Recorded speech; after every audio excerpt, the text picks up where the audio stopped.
Boa noite a todos. Nós hoje estamos na sequência do estudo sistematizado, fechando esse bloco de aulas do capítulo que trata da criação.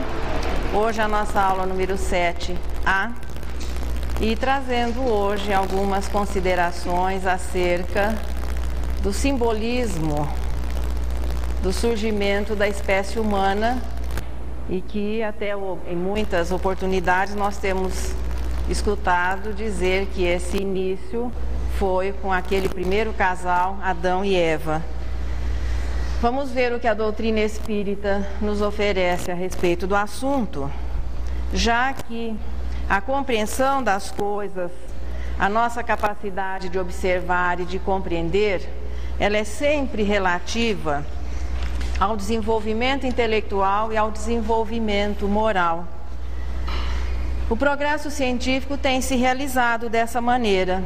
Dessa mesma forma, as ideias acerca da criação e o surgimento da humanidade terrestre também sofreu, ou melhor dizendo, foi compreendido à medida que nós conseguíamos compreender melhor a natureza que nos rodeava, as leis que nós íamos percebendo. Muitas das ideias que se tem acerca desse assunto foram retiradas dos livros considerados sagrados, o que conferiu às ideias aquela aura de credibilidade. Muitas pessoas têm aceitado sem um questionamento maior, aceitam essas ideias como representando assim uma verdade absoluta. E os livros, uma coisinha que nós temos que considerar, que os livros considerados sagrados e que nós vamos encontrar em épocas diferentes, em culturas diferentes, tem sido utilizada na composição desses textos a linguagem simbólica. E o difícil é quando as pessoas tentam entender o simbolismo ao pé da letra. Aí as distorções começam a acontecer. É isso que nós vamos vendo, que vai se repetir aqui para o mundo ocidental, com relação ao que o Velho Testamento nos oferece com relação à formação do mundo e ao surgimento da espécie humana. À medida que nós vamos nos tornando mais experientes, nós vamos conseguindo compreender, retirar do simbolismo sempre aqueles lampejos, aqueles pedaços de verdade, e nós vamos conseguindo enxergar a verdade em meio a todo esse emaranhado de simbolismos. Nós trouxemos um exemplo daquilo que nós vamos encontrar na mitologia grega, em que o deus Saturno, ou Cronos, o pai dos deuses, Cronos representa o tempo, pai de Zeus, Netuno e Plutão. Zeus ficou sendo responsável pelo céu e representa a inteligência, Netuno os oceanos e Plutão as profundezas da terra. Cronos, ou Saturno, tinha um hábito interessante, devorar os próprios filhos. Acabou sendo vencido por Zeus, que o vence pela inteligência, e a partir daí ganha a eternidade. Veja que fica clara a ideia, assim, o simbolismo. O tempo realmente transforma, modifica todas as coisas, mas não vence a inteligência, porque ela vai se tornando cada vez maior. Quer dizer, as pessoas vão se tornando cada vez mais inteligentes, o tempo, portanto, não vence a inteligência, ela vai se transformando em sabedoria. Entendido ao pé da letra, é uma história que hoje podemos considerar infantil. Mas se conseguirmos enxergar nas mensagens e conseguirmos retirar o espírito, na própria mitologia grega nós vamos encontrar lógica, coerência. Então existiu o aspecto iniciático e aquilo que se popularizava. Essa mesma linguagem que é utilizada no Velho Testamento. Veja, os 5 primeiros livros do Velho Testamento são atribuídos a Moisés. Os 5 primeiros livros do Velho Testamento são o Gênesis, o Êxodo, Deuteronômio, Levítico e Números. Se Moisés foi realmente o autor destes 5 primeiros livros, nós não temos assim uma comprovação histórica de que alguém tenha visto ou que ficasse relatado que Moisés tinha o hábito de escrever. Nós sabemos, por exemplo, que Caio Júlio César, nas campanhas militares que fazia, tinha o hábito de escrever, de relatar os acontecimentos, e é, digamos assim, um historiador até reconhecido. Mas não, pelo menos eu nunca encontrei alguma citação de que Moisés tivesse o hábito de escrever. Se foi ou se não foi, os 5 primeiros livros do Velho Testamento são atribuídos a eles.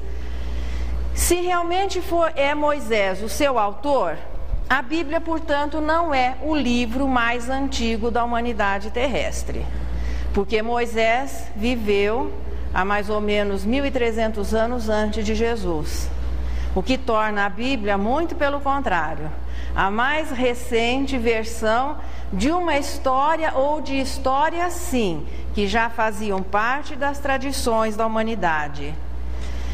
O que nós podemos, assim, ficar conjecturando é que Moisés, pelo fato de haver nascido em solo egípcio, sendo descendente dos hebreus, naquela época ali transformados em escravos, por um acaso, entre aspas, do destino, foi tomado sob a proteção da irmã do faraó, a princesa Termutes, e recebe a melhor educação que se poderia ter naquela época e naquela região, ou seja, ele foi educado entre os príncipes, entre os sacerdotes, havendo sido iniciado nos mistérios egípcios e tendo recebido a melhor educação que se podia ter naquele momento. Portanto, ele não desconhecia as histórias e as tradições, não só do povo egito, mas todo o conhecimento que o Egito dispunha, e nós sabemos que no Egito vivia aquela fase, a fase áurea da sua civilização. Moisés teve acesso a todo esse conhecimento. E quando ele vai, se é que ele foi o autor, transmitir aquele conhecimento, podemos compreender que ali nós encontremos um resumo ou muitas situações coincidentes com as tradições de outros povos. A Gênese mosaica nos fala nos 7 dias da criação. 7 não, melhor dizendo 6, né? Porque Deus trabalhou os 6 dias e depois no 7º, como ninguém é de ferro, descansou. Também a gente fica pensando, puxa, mas Deus cansou-se só por uma semana de trabalho e já logo criou o domingo, que era para oferecer um descanso para todo mundo. O que nós vamos fazer nesse comecinho aqui é comparar as citações bíblicas com aquilo que a ciência descobriu acerca da formação da Terra e que não difere daquilo que nós vamos encontrar na doutrina espírita. Quem gostar do assunto, nós temos aqui, na sequência do Livro dos Espíritos, depois procurar na Gênese, ali nós temos esse estudo comparativo, os dias da criação e o que a ciência coloca e no que não difere a doutrina espírita. A ciência dividiu a formação do planeta Terra em 4 grandes eras e 13 períodos. Nós temos a primeira era, que é a era arqueozoica, que durou 3,5 bilhões de anos, dividida em 2 períodos, o arquiano e o algonquiano. Depois tivemos a segunda era, a paleozoica, essa dividida em 6 períodos, o cambriano, ordoviciano, siluriano, devoniano, carbonífero e o permiano. Depois nós tivemos a era mesozoica, que acredito todo mundo já vai identificar alguma coisinha por aqui. A era mesozoica durou 150 milhões de anos e foi dividida em 3 períodos, Triássico, Jurássico e Cretáceo. A era cenozoica, que é a que nós estamos vivendo, dividida em 2 períodos, ela durou 75 milhões de anos, o período terciário de 74 milhões de anos e o período quaternário, que é o que nós estamos vivendo, 1 milhão de anos, e agora subdividindo-se em 2 épocas, o Pleistoceno e a época Holocena, 25 mil anos, que é o período em que nós estamos agora vivendo. O que é que a Bíblia nos fala acerca da criação? Primeiro dia, o que aconteceu nesse primeiro dia? Criação do céu, da terra e da luz. Por céu nós vamos compreender aqui o universo e naturalmente os corpos celestes que o formam. A criação do céu corresponderia à condensação do fluido universal, que nós já vimos no primeiro estudo da criação, materializando-se, a matéria de fluido, transformando-se no hidrogênio e passando a brilhar a partir do hélio. A condensação dando origem às nebulosas, às estrelas, essas dando origem aos planetas, passando a matéria a ser perceptível a partir desse momento. Então, o universo e os corpos celestes que o formam, passando a existir, e na Terra, nessa sequência da estrela dando origem aos planetas, os elementos se condensando, o planeta se corporificando, elementos ainda agora já fechando no planeta Terra, elementos em combustão, numa situação de instabilidade, e a água começando a existir, mas ainda em forma de vapor. Segundo dia, separação das águas, as que estão em cima daquelas que estão embaixo. O que é que se acreditou-se durante muito tempo com relação aqui ao nosso céu, a situação a explicação para as chuvas? Durante muito tempo acreditou-se que haveria um oceano em cima daquilo da abóboda celeste, e que as chuvas eram a consequência dos vazamentos pelas rachaduras. Quer dizer, quando a chuva era mais torrencial é porque a rachadura mais ampla permitia. Isso parece brincadeira, mas foi acreditado durante muito tempo pelas pessoas. Veja, então, nós podemos compreender como a solidificação da crosta, a delimitação da atmosfera, que nós já nos referimos no estudo anterior. A Terra é hoje compreendida como um grande magneto que tem uma capacidade de atração, é a lei da gravidade que permite a atração dos corpos. E a partir da delimitação da atmosfera, as chuvas torrenciais, não o nosso conceito de chuva, mas aquelas chuvas que inicialmente sequer chegavam a tocar o solo, dadas as temperaturas muito altas, a água se evaporava antes que conseguisse atingir a crosta, mas que no decorrer dos milênios, a crosta vai se solidificando, enrugando-se e formando-se o quê? Nas depressões, os oceanos. A essa altura, a atmosfera ainda não permitia a penetração dos raios solares. Se existisse, por exemplo, um ser vivente por aqui, ele ainda não teria tido a oportunidade de ver um dia de sol, dado o acúmulo de vapores.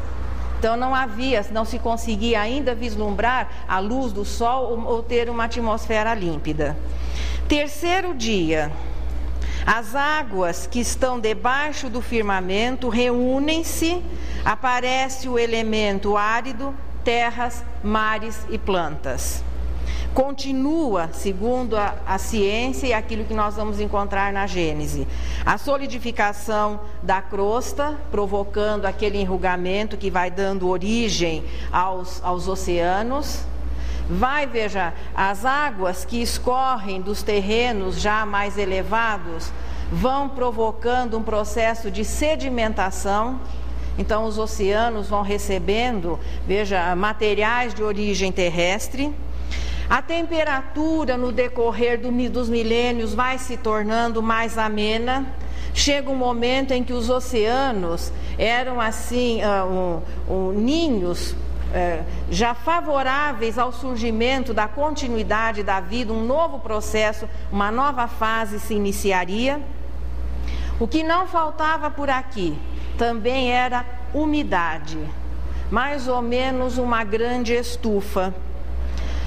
Os oceanos daquela época são comparados pelos cientistas a uma verdadeira sopa biológica, onde as moléculas minerais, num determinado momento em que as circunstâncias foram favoráveis, e não exatamente o acaso, mas um direcionamento perfeito das leis, aquelas moléculas até então minerais conseguiram atrair o princípio vital, e a partir daí iniciam os processos rudimentares que caracterizam um ciclo vital. Começa a multiplicação copiando-se e surgindo ali os alicerces dos dois futuros reinos, já que o reino mineral foi o primeiro a organizar-se. Surgiria a partir daí os alicerces do reino vegetal e do reino animal. É bom nós lembrarmos, até então não havia ainda aquela possibilidade de a natureza terrestre ser beneficiada com um sol límpido, uma atmosfera cristalina, transparente. No quarto dia é dito o seguinte: surgem o sol, a lua e as estrelas. Mas esses já não existiam? A própria Terra não era decorrente do surgimento da nossa estrela-mãe, que é o Sol, e esse já não era de uma transformação dos elementos que formam a nossa galáxia? Até aqui, veja, esse processo normal existiu, apenas que a partir de um determinado momento é que, pela a atmosfera se tornando mais límpida, permitiu que a luz do sol chegasse, que nós pudéssemos, se existisse um ser vivente, enxergar a estrela-mãe brilhando durante o dia e as estrelas durante a noite. Então é um momento em que começou a ser perceptível, realmente bem caracterizado, o dia, a noite, o sol brilhando durante o dia, as estrelas e a lua durante a noite. Nós sabemos que as estrelas são resultado da condensação da matéria e são a causa depois para que os planetas e os satélites passem a existir. Mas é o momento em que os corpos celestes passaram a ser percebidos do ponto de vista terrestre, não que eles passassem a existir a partir de então. Quinto dia, o que acontece no quinto dia? São criados os peixes e os pássaros. Aqui nós temos que parar um pouquinho e lembrar que parece que Moisés não desconhecia a teoria que mais tarde seria assim oficializada por Darwin, aquela teoria da evolução das espécies, tanto que ele coloca o surgimento dos peixes em primeiro lugar, dos pássaros depois.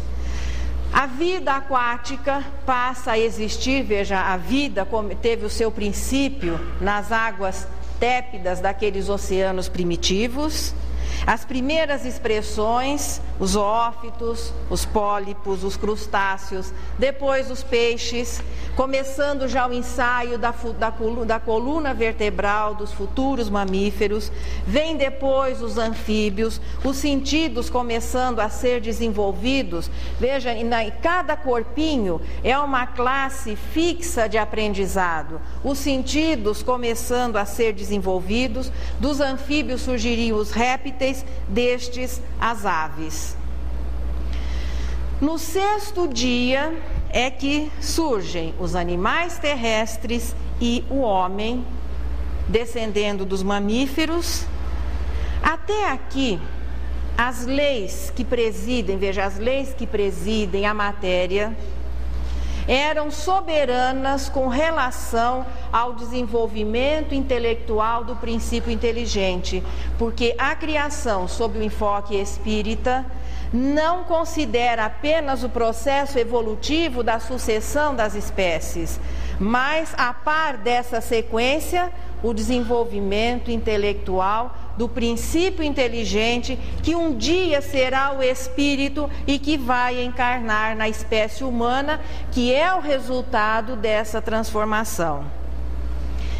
Nessas fases anteriores à racionalidade, o princípio inteligente, o agente espiritual, que vive todas as experiências que o reino mineral, que o reino vegetal, que o reino animal, em cada classe, em cada espécie podem oferecer, até ali ele não dispõe de vontade.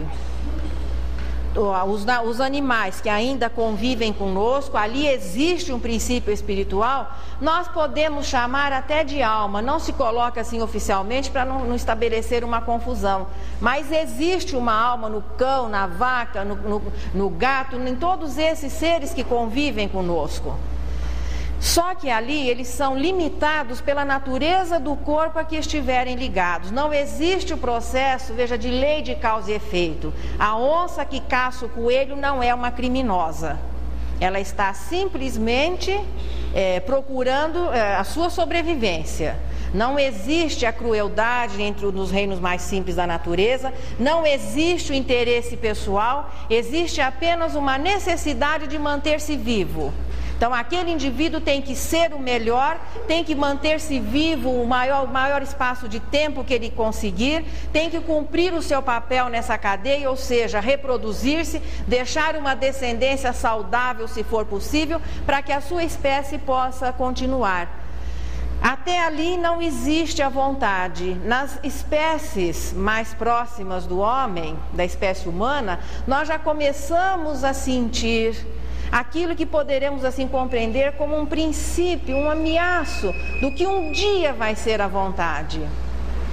Mas ali ainda existe apenas o processamento das leis. A natureza do corpo define o comportamento daquele ser.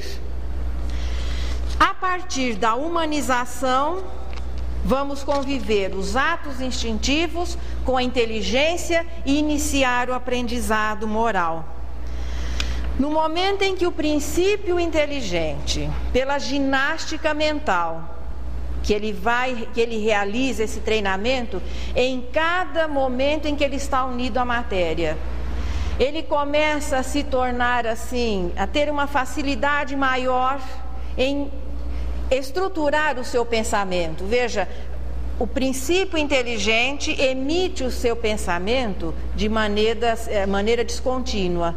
No momento em que ele, pelo acumular dessas experiências, passa a emiti-lo em sequência de modo contínuo, ele passa a raciocinar. Isso caracteriza a humanização e a partir daí ele só encarna nos corpos da espécie humana e vai passar a ser cada vez mais responsável pelos seus atos e passa a dispor da vontade.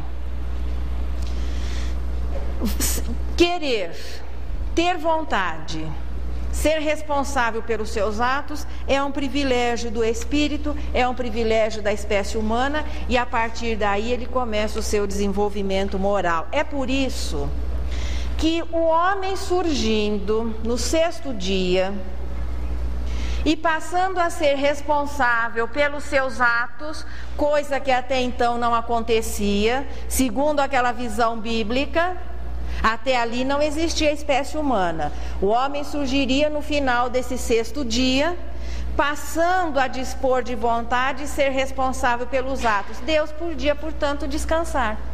Porque a partir daí, as leis não iriam determinar todo o comportamento daquela nova espécie. Aquela nova espécie teria que aprender as leis, mas ser responsável por tudo que fizesse. Portanto, o pai não seria mais responsável exatamente, diretamente pelo seu progresso, como acontece na maioridade dos filhos. A partir dos 18 anos, nós continuamos convivendo, até orientando se eles aceitarem, mas não somos mais responsáveis pelos seus atos. Portanto, é por isso que a partir do momento que o espírito dispõe de livre arbítrio, Deus pode descansar no 7º dia. Ficou mais fácil compreender assim? Não que a partir daí ele não tivesse cuidado de mais nada, não, ele já pôde descansar dos filhos, porque eles a partir daí seriam responsáveis por tudo que fizessem. Como é que surgiu a espécie humana, né? Segundo o texto bíblico, Deus fez o homem e a mulher e a sua semelhança. Aí nós entendemos ao contrário, que Deus então deveria ser semelhante a nós, e passamos a imaginar, trazendo aqueles resquícios do politeísmo, Deus como um senhor idoso, naturalmente como convém às pessoas sábias, dirigindo o universo lá, em algum ponto no meio do universo, e lembrando que sob essa ótica, os seres inteligentes se restringem ao planeta Terra. Portanto, não importa o que seja o universo, Deus, eu só gostaria sim que o pessoal não permitisse assim, uma divagação do pensamento e sair daqui dizendo que na Seja eu disse que Deus só cuida do planeta Terra. Nós estamos voltando, fazendo assim uma recordação do que a Bíblia nos oferece. É considerado o que? Apenas como surgimento da espécie humana, como o único lugar com que Deus tenha que se preocupar, com os 6 bilhões de encarnados do planeta Terra. Porque os que foram para o céu já resolveram sua situação, os que estão no inferno não saem de lá, por enquanto ele se ocupa, sob essa linha de pensamento, apenas do planeta Terra. Mas Deus fez o homem e depois a mulher à sua semelhança e os localizou no paraíso. Onde é que fica o tal do paraíso? Mas tem um endereço na Bíblia. Quem quiser ainda hoje pode ir para lá. Só que eu não sei, mas lá hoje não corresponde à ideia que se tenha do paraíso, de um lugar calmo, tranquilo. Bom, não tem essa poeira vermelha aqui de Ribeirão Preto. Não tem. Também me parece que não tem chuvas muito torrenciais. Sabe onde que é o paraíso? O paraíso localizava-se entre os rios Pison, Gion, Tigre e Eufrates. Alguém quer embarcar para o Iraque, para aquele lugar todo? Lá é por lá mesmo, na antiga Mesopotâmia, onde o pessoal até hoje não chegou a algumas conclusões e como pertencentes a uma mesma família, continuam discutindo quem é quem deixa de ser. Veja que é uma região até hoje muito tumultuada. A Mesopotâmia foi o berço das civilizações ocidentais e que influíram na nossa cultura. Foi o berço de assírios, babilônios, caldeus, que dariam origem ao povo hebreu. Abraão foi o primeiro patriarca do povo hebreu, vivia há mais ou menos 3.000 anos na Caldeia, nessa região lá na Mesopotâmia, e ele emigra, vem para as terras hoje correspondentes ao Estado de Israel. Adão foi considerado o primeiro homem, foi aquele que Deus chegou e no estilo escultor de areia, escolhe um lugar em que ele achou que aquele material era bom, molda um homem, sopra e ele passa a viver. Só que o termo Adão, ou deve ser Hadam, H-A-A-D-D-A-M, em hebraico significa homem. Não é exatamente apenas um nome próprio. Mas Deus fez o homem formado do limo da terra, e não podia ser diferente. Tudo que existe na natureza terrestre é formado pelos elementos que constituem aquela tabela periódica: os corpos minerais, os vegetais e os animais. A espécie humana não é alienígena. Os elementos que formam o nosso corpo são os mesmos que estão espalhados em toda a natureza e formam os corpos de todos os seres e os elementos minerais. O sopro divino, a alma, foi e tem sido representada na maioria das culturas como o sopro, o vento, o ar. Portanto, quando Deus sopra e Adão torna-se vivo, ou seja, recebe a alma, ali é simbolizado que a união do princípio espiritual à matéria, e o ser humano passa a existir. Por que a mulher foi formada de um pedacinho do corpo de Adão. Deus não poderia pensar que tinha acabado o barro? Ele só tinha aquele pouquinho para esculpir Adão, não sobrou para fazer a mulher. As coisas interessantes, né? Diz o texto que ele tira a mulher de uma costelinha. Eu fui até procurar saber, mas os homens não têm uma costela a menos. Se ele tirou para fazer a Eva, ele repôs depois. E ela devia ser uma miniatura, né? Uma costela ia dar assim uma mulher muito pequenininha. Mas, veja, nós não estamos nos propondo a explicar. Explicar é um problema de quem acha que isso corresponde à verdade. Nós estamos procurando compreender o espírito da lição. Veja, Moisés, se é que os livros são atribuídos a ele, se nós procurarmos fazer um estudo assim dos textos, ele demonstrava uma inteligência ímpar para a sua época, pelas próprias leis que ele elaborou para o seu povo, as leis, não só as leis religiosas, mas as leis de saúde, as leis sociais. Não estou dizendo que ele fosse um espírito perfeito, mas nós temos que reconhecer a inteligência daquele que foi o primeiro patriarca de um povo, não mais de uma família, e o primeiro legislador oficial do grupo hebreu. No primitivismo, o reconhecimento da superioridade é conferido pela força. Fisicamente, na espécie humana, a mulher é mais frágil, embora hoje essa diferença já esteja assim se diluindo. Mas, para o ser primitivo, o determinante da superioridade é a força. Para que ficasse aquela mensagem de sugestão que os dois, veja, natureza diferente, mas deveres iguais. No simbolismo do Gênesis fica o recadinho. A mulher não foi formada de um elemento inferior. Ela foi tirada do mesmo elemento que formou o corpo do homem. É a sugestão para que o respeito, para que a igualdade fosse considerado. Porque sendo formada do mesmo elemento, não existiria a inferioridade que existe até hoje, em muitos lugares e nas próprias leis. A igualdade é uma característica de evolução moral. Enquanto existir a discriminação por qualquer tipo de diferença, nós estaremos vivendo ainda uma sociedade primitiva. O recadinho já está no Gênesis. O corpo feminino e o masculino tendo a mesma origem, portanto, estabelecendo-se uma igualdade, já que no momento não era possível falar de espírito. Deus, depois que os dois começaram a viver ali no paraíso, no Éden, ele recomenda ou deixa bem claro que eles deveriam crescer e se multiplicarem. Só que depois a situação se complica. Quando os dois começaram a notar que existia alguma diferença entre eles, olhavam a natureza. Teve um dia que Adão olhou assim e achou a Eva tão bonita. Ela olhou para ele, nossa, mas não é que ele é um gatão? Pois é. Mas Deus, eu não sei, Deus me parece aqui um pai muito inexperiente.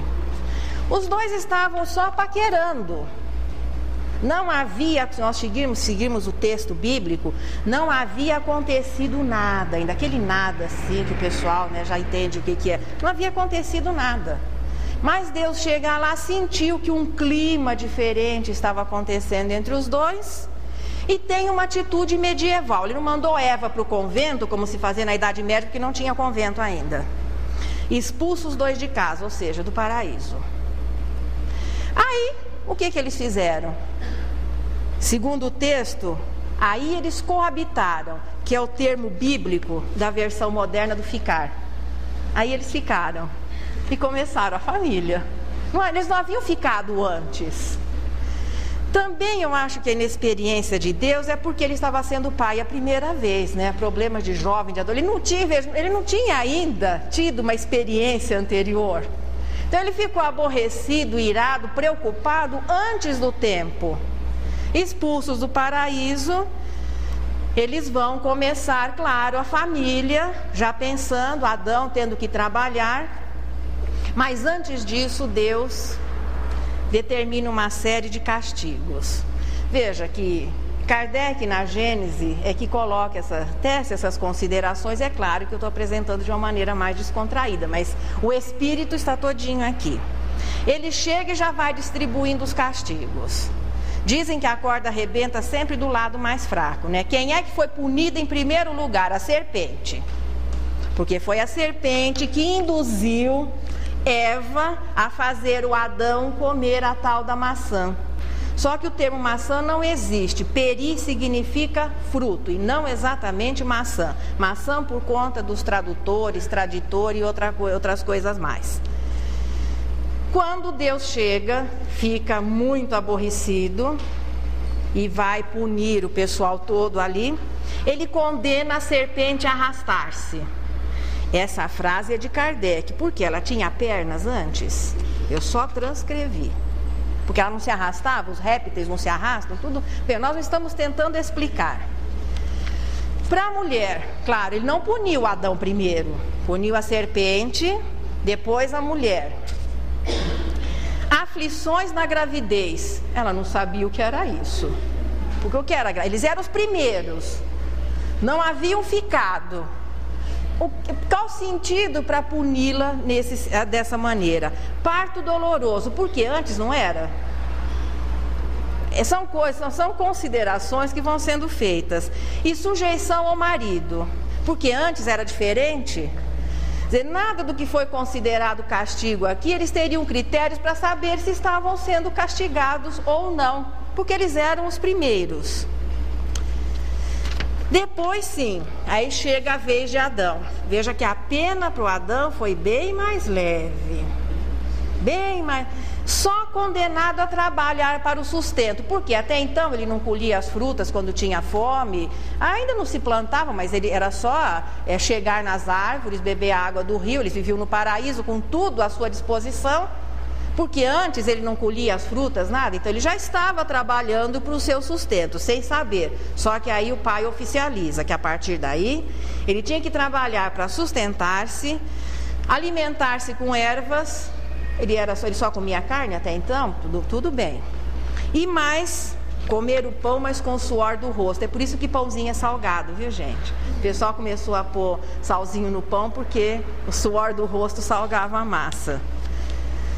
É aí que o trabalho ficou meio mal apresentado.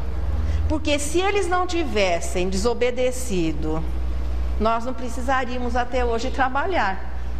Porque nós herdamos a necessidade de trabalhar para o nosso sustento. Também se eles não tivessem desobedecido sob essa linha de pensamento, nós não existiríamos, né?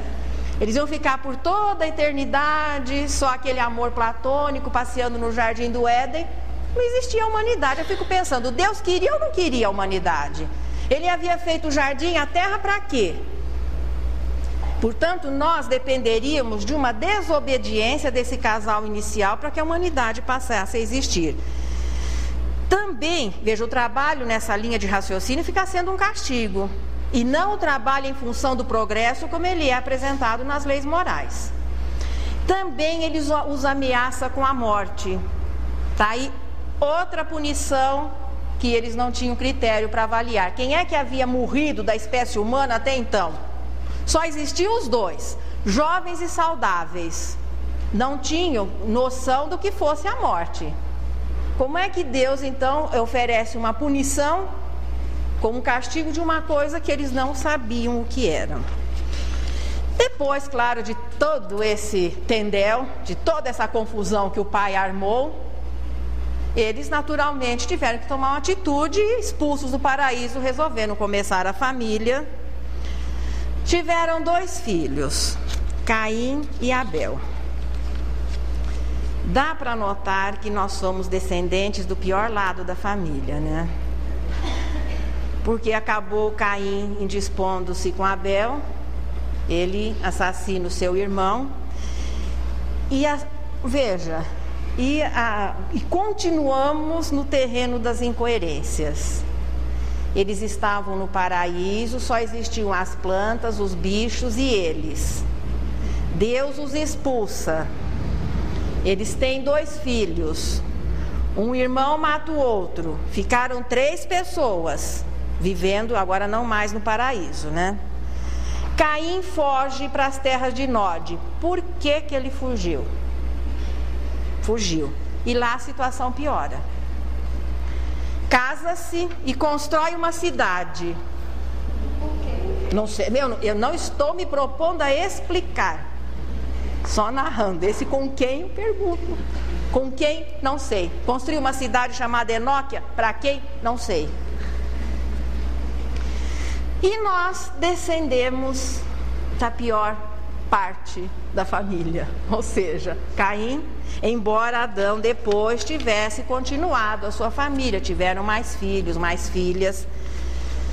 E a população terrestre começa a se desenvolver numa proporção vertiginosa. Se Adão viveu há 4.000 anos, os 2 únicos representantes da espécie humana, hoje nós somos 6 bilhões em 6.000 anos. E a população cresceu numa projeção assim de 1 bilhão de pessoas por ano. Essa história de Adão e Eva não é privilégio do mundo ocidental através da Bíblia. Vocês sabem que até a Cinderela não é? Os autores medievais que criaram a história do sapatinho de cristal, que o príncipe pega o sapatinho e sai pelo reino vendo quem é que a moça que o havia esquecido na escadaria, né, que havia dançado com ele até a meia-noite. Essa história é egípcia. A moça se chamava Nitócris. E sabendo que um jovem príncipe estava muito triste, procurando uma companheira, ela pega a sandalinha, não era um sapatinho de salto Luiz XV, não existia. Ela pega a sandalinha egípcia da princesa e joga no colo do príncipe. Ele vê aquela sandália e se apaixona. E sai pelo reino procurando a moça que o pezinho servisse. Quer dizer que Cinderela é a versão moderna, como dizia o Chacrinha, nada se cria, tudo se copia. Grande verdade. Entre os hindus existia um casal original, Adão e Procrite. Entre os árias, Adam e Eva com H. Como é que Moisés sabia? No Egito não se desconhecia a cultura ariana, os livros Vedas, não se desconhecia a civilização, tudo, os hindus a herdaram dos egípcios. Então, todo mundo parece que escrevia mais ou menos a mesma história. O que é que a doutrina espírita fala a respeito do assunto, né? As tradições simbolizam em Adão e na sua família como se fosse assim um impulso civilizador. Nisso nós concordamos. Caim e Abel representavam a agricultura e o pastoreio. Chegou um momento em que a sociedade humana se organiza no pastoreio, depois na agricultura, deixando de ser nômade e predadora, e a civilização vai ganhando um impulso a partir daí. O que a doutrina espírita nos informa é que essa é uma história verdadeira. Existe uma constelação que só é vista no hemisfério norte e que dista 40 anos-luz do planeta Terra. Os ufologistas precisariam conhecer isso, né? E nessa constelação chamada Auriga ou Cocheiro, lá existe uma estrela de primeira grandeza chamada Capela, que faz parte dessa constelação. Essa estrela, orbitando ao redor, é uma estrela dupla. Não é uma estrela, é formada por 2 estrelas, uma forte, potente, e outra uma anã branca, que tem uma órbita ao redor dessa estrela maior, uma órbita de 27 anos. Esse planeta vivia a fase em que a humanidade começa a receber um influxo civilizador, mais ou menos a fase moral que nós estamos vivendo agora. De mundo de expiação e provas em vias de regeneração. Em todo processo educativo existe, o programa consegue atender sempre a uma maioria, mas existem os mais lentos e existem aqueles que são melhor dotados. Com relação ao progresso moral, o que é que nós vamos fazer com aqueles que não acompanham? Não existe inferno para colocá-los lá e isolá-los do processo evolutivo. E como na casa do Pai há muitas moradas, se não acompanhamos a evolução deste planeta e existe uma solidariedade natural entre todos os corpos celestes, entre todos os planetas. Aqueles que não acompanham o processo regenerativo e ainda continuam a querer resolver os seus problemas através da violência, através da crueldade, apresentando um desenvolvimento intelectual muito grande, mas muito distanciado do desenvolvimento moral, estes espíritos vão integrar humanidades, mais ou menos na fase assim primitiva, e ali eles vão oferecer o quê? Vão reciclar as suas lições morais e naturalmente contribuir pelo seu coeficiente mais elevado, contribuir para o progresso daqueles que são os nativos. Se não receberem esse auxílio, vão girar muito tempo em torno das mesmas situações. Então são aqueles que vão ser os monitores, que vão ser os instrutores, que vão conviver. Veja, se o negócio é ser cruel e violento, ninguém melhor que um primitivo. Então é aquele que está habituado a bater, mas nunca sentiu o gosto de levar um tapa. Em meio aos primitivos é tranquilo. Aí vai chegar o momento que ele vai começar a considerar.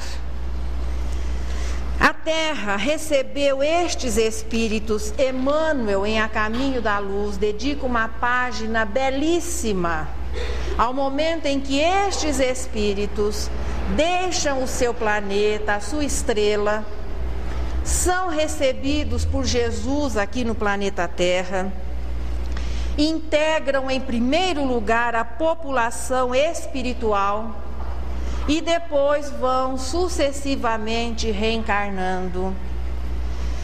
Entre os grupos humanos que já se desenvolviam, mas ainda vivendo uma situação de primitivismo, vão se integrando mais ou menos à humanidade, convivendo e contribuindo para que um impulso civilizador começasse a acontecer.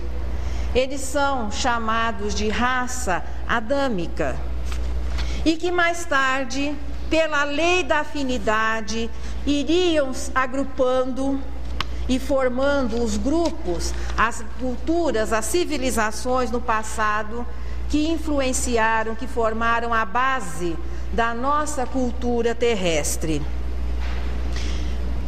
A subdivisão em raças aconteceria. A primeira a se organizar foi a raça negra, com características raciais definidas. Depois o tipo mongólico, que daria origem ao grupo amarelo, e os caucasianos, que dariam origem à raça branca. Durante milênios, veja, o progresso terrestre vai se desenvolvendo. Esses espíritos vão se agrupando de acordo com as afinidades, transmitindo as suas características, e nós sentimos assim, na sucessão das culturas, no livro dos Espíritos nós vamos encontrar nos povos degenerados. Todas as culturas tiveram o seu apogeu e depois o seu declínio. Aí nós vamos chegar à questão de tempo. Quando é que houve essa miscigenação? Veja, bem anterior ao nosso conceito de civilização. Mais difícil se estabelecer o tempo, porque foi necessário que os corpos terrestres também, da espécie humana, fossem se melhorando, o cérebro fosse se tornando mais volumoso e mais adequado às expressões do espírito, para que a sua inteligência também pudesse se exteriorizar. Quando se vai falar em tempo, existe uma divergência muito grande entre os autores. Possivelmente, na Mesopotâmia, a civilização deva ter florescido, segundo o que os autores colocam, mais ou menos 10 mil anos antes de Jesus, as tribos nômades se agrupando e dando origem depois aos povos que ali floresceram. Mas não podemos esquecer que o Egito, há 4 mil anos, segundo até as informações de Heródoto, considerado o pai da história, já o Egito estava com uma cultura desenvolvida. As pirâmides datam mais ou menos nessa época, e a esfinge de Gizé parece ser anterior à própria civilização egípcia, segundo alguns autores. Coloca-se a civilização da Índia também há mais ou menos 4 mil anos. A China, alguns autores apontam 30 mil anos. E nós vamos buscar Leon Denis lá no livro Depois da Morte, que se apoia nas observações astronômicas de um hindu chamado Shiro Yoshidanto, que coloca a cultura ariana, que daria origem aos livros Vedas, há 60 mil anos. Os hebreus, Abraão, segundo as informações bíblicas, desloca-se da Caldeia 3 mil anos antes de Jesus e dá origem à cultura dos hebreus, veja, sendo do tronco semita, que deu origem aos caldeus, daria origem ao grupo hebreu, hoje aos povos judeus. Veja, dos hebreus descendem todos os sírios, árabes, todo aquele grupo racial, do qual os judeus são uma parte também. Aí nós vamos voltar lá na Bíblia. O mundo então teria exatamente 6 mil anos e Adão teria vivido só há 4 mil anos antes de Jesus. Tudo bem. Em 2348 aconteceu o dilúvio de Noé, segundo a Bíblia. E tudo recomeçou. Como é que os egípcios tratavam os hebreus como estrangeiros? Como é que o povo ali se tratava como estrangeiro? Se até pouco tempo tinha desaparecido tudo e a humanidade tinha começado a surgir, eles haviam esquecido? Se nós formos olhar em dados, buscar dados e comparar, a ordem cronológica do Velho Testamento é incoerente. Pessoalmente, eu prefiro 60 mil anos colocados por Leon Denis. Eu não sei se esse seria a data mais antiga, para explicar o nosso desenvolvimento intelectual e moral.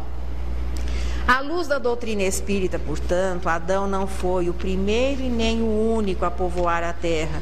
A espécie humana surgiu em vários pontos, mas veja, de um grupo mais ou menos padrão, posteriormente pela influência de clima, de alimentação, das circunstâncias que foram se tornando favoráveis ou desfavoráveis, e particularmente o empurrãozinho assim de Deus, diversifica-se em raças, com características secundárias, porque veja, as diferenças são irrelevantes para que o preconceito possa existir.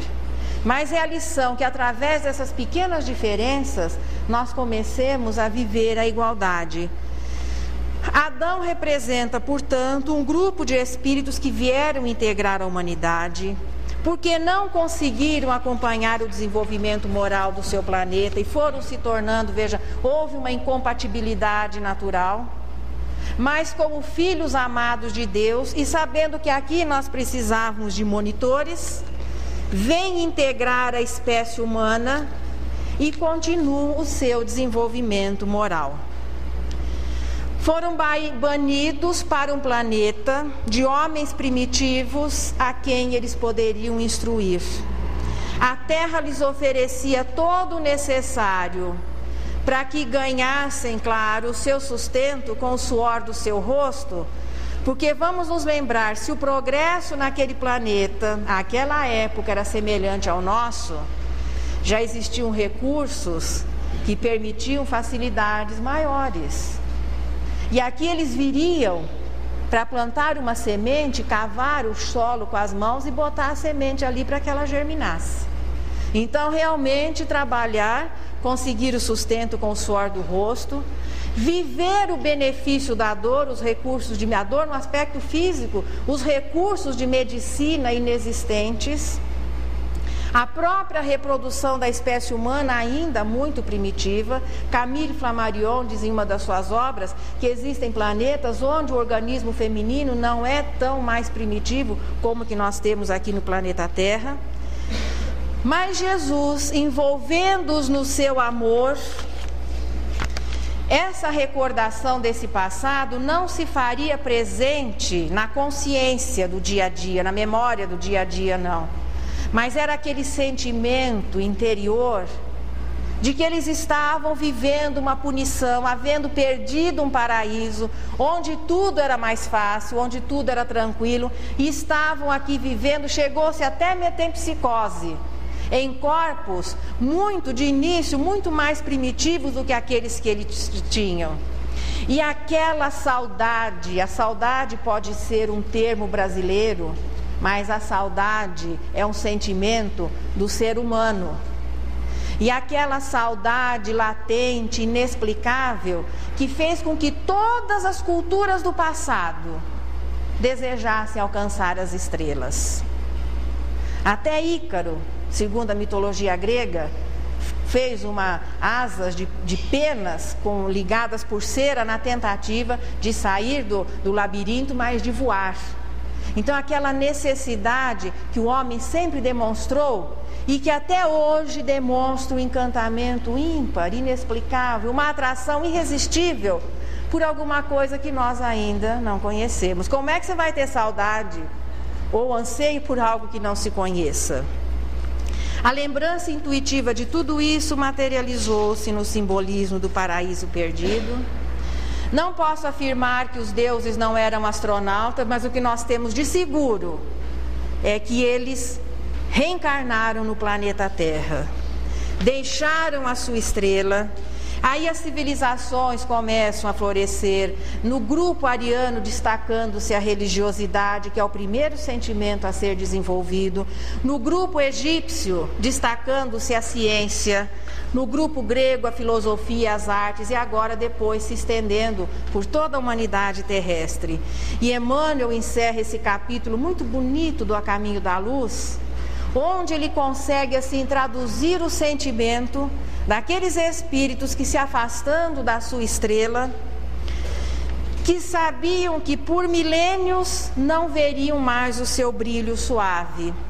Não vieram apenas os banidos, aqueles que foram expulsos, mas grupos de espíritos missionários que faziam parte daquela humanidade, também renunciaram à sua comodidade e vieram para poder auxiliá-los, auxiliar na integração, para que eles pudessem não se sentir tão distanciados, de uma certa maneira assim, monitorando, protegendo, auxiliando os seus companheiros de infortúnio, mas numa situação de missionários, de conhecedores. Quando o grupo ainda desconhecia tudo, sempre existiram aqueles que, no sentido filosófico, científico e religioso, sempre souberam das coisas.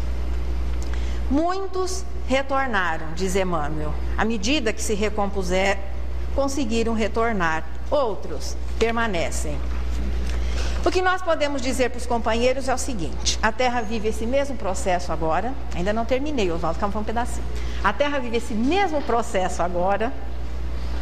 E sempre circula no jornal galáctico, sabe, tem um jornalzinho que circula e que é mandado para todos os governadores espirituais dos planetas.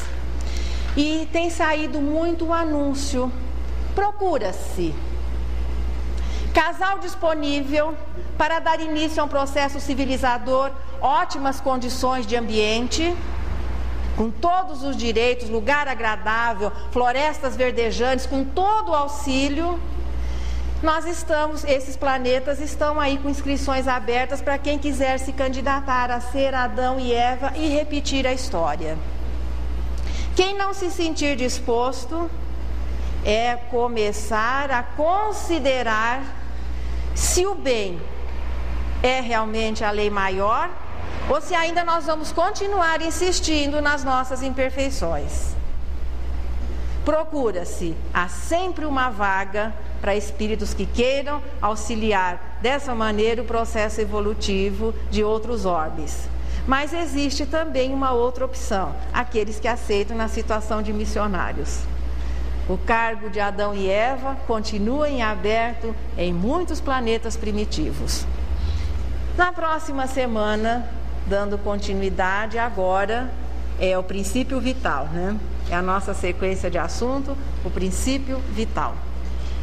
Eu acredito que todos nós nos sensibilizamos quando ela nos chama de alma querida, de alma irmã. A gente fica assim todo dengoso, né? Porque um bom espírito nos está chamando assim de alma querida, de alma irmã, e é exatamente isso que ela faz. Escuta, alma querida, é o título da poesia.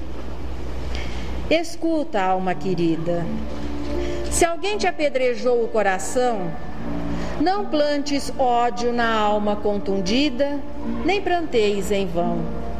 Sustenta no caminho da esperança o perdão por dever. Não te des a vingança, esse alguém vai viver. Dá sublimado amor que o mundo não descreve.